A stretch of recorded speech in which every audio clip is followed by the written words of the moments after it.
A Man Sent from God, Chapter 6, The Great Ohio Flood of 1937.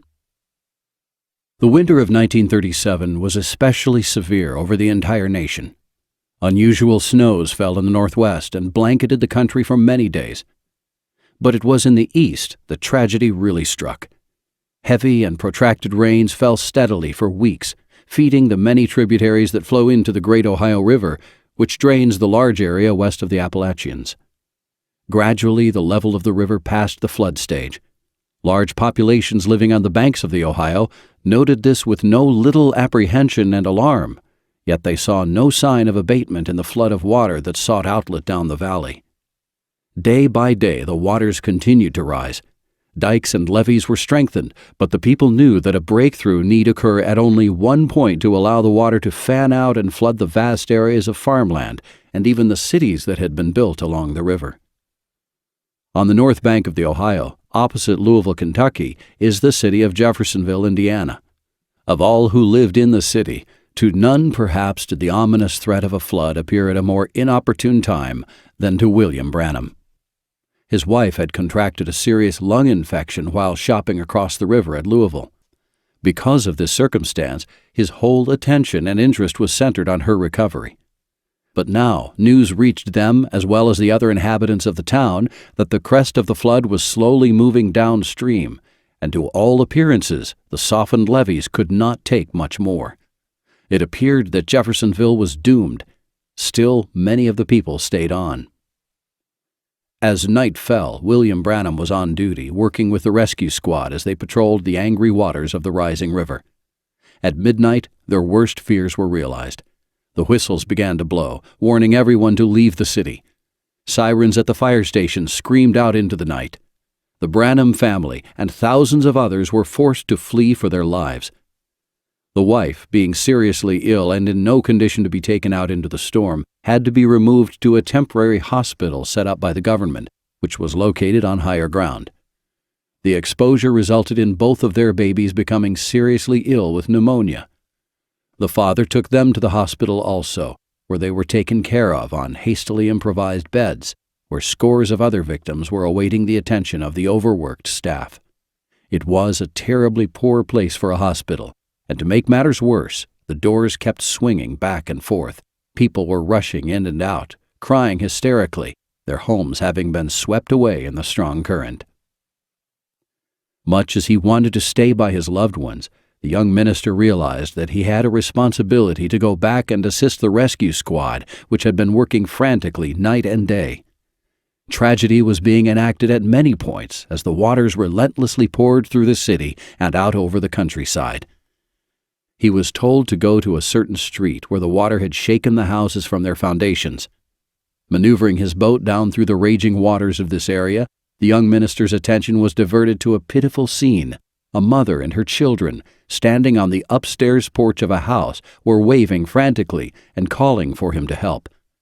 At this dramatic moment in the narrative, we shall let Brother Branham describe in his own words the things which happened. "I heard someone screaming, and looking up, saw a mother with her children standing on the upstairs porch of a teetering house, the big waves dashing against it. I had lived on the river practically all my life, and I thought perhaps I could help rescue the woman, even if it meant risking my own life for her and her little children, so I started toward the house. After I finally got them all into the boat, the lady almost fainted. She kept moaning something about her baby, and I thought maybe she had left her baby in the house. So after I had gotten them safely on high ground, I tried to go back. But it was too late. The water was coming too fast now, and I was caught in the current. Oh, I'll never forget how I felt then. So many things passed through my mind. How I tried to live a good Christian life, preach the word, do the best I knew how, but it seemed that everything was against me now. When I finally got my boat under control and landed it, I tried to make my way to the government hospital. It had been 4 hours since I had left, but upon arriving found that the water had broken in behind there and all the people had to be evacuated. I didn't know where my wife was, and no one could tell me. Oh, how sad I was in that hour. I kept inquiring and was finally told by an officer that they had been sent out on a train that was going towards Charleston, a city about 12 miles above Jeffersonville, where I rushed quickly to see if I could get to them. A little creek just above us had overflowed its banks, making about 5 miles of swift rushing water between there and Charleston, washing the farmers' homes away, and I knew that the train would have to go right through this territory. I had no way of knowing whether it had gotten through before the water broke or whether it had been washed off the track. For quite some time I was able to learn nothing, but then I heard that the train made it through. I got a speedboat and tried to go against the waters, but it was just too much. The water pinned me in, and I was marooned in a place called Fort Fulton with several friends for almost 2 weeks. Our food supply was very low, and I was still in the dark about my wife and babies. As soon as the waters went down enough for me to get my truck through, I went out to look for her. I didn't know whether my wife, babies, mother, and brother were dead or alive. There God kept talking to my heart, and I could just imagine what it must be for those to have no hope in such an hour. The next day I crossed the waters and began my search in Charleston. No one there knew anything about a train coming in or had heard of anyone by the name of Branham. Despondently, as I walked down the street, I met an old friend, Mr. Hay. He threw his arms around me and said, "Billy, we'll find them somewhere." I went down to the office of the dispatcher and inquired when the train had come through and where it had gone, but he was no help either. It had been 2 weeks before, and there had been more and more washouts, and he thought it went farther up in Indiana somewhere. An engineer standing nearby spoke up and said, "Oh, I remember that case, a mother with 2 little sick babies. We put them off at Columbus." He said, "Young man, you can't possibly get up there, as the waters have all trains cut off." So there was more sad news. But I was going to find her anyway.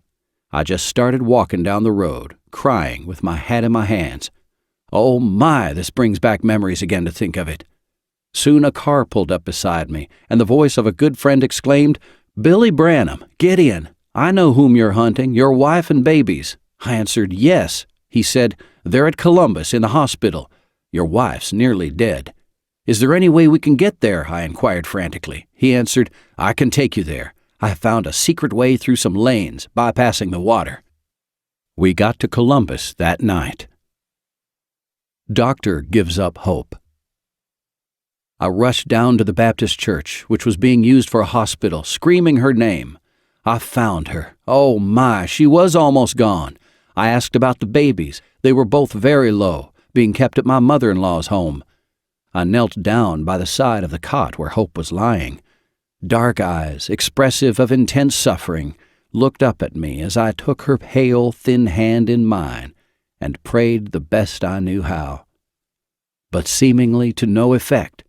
There was no answer somehow. She got worse. An intern asked me, "Aren't you a friend of Dr. Sam Adair?" "Yes." "I must tell you, Reverend, your wife is going." I pleaded, "Surely not." "Yes," he answered gravely, and turned away.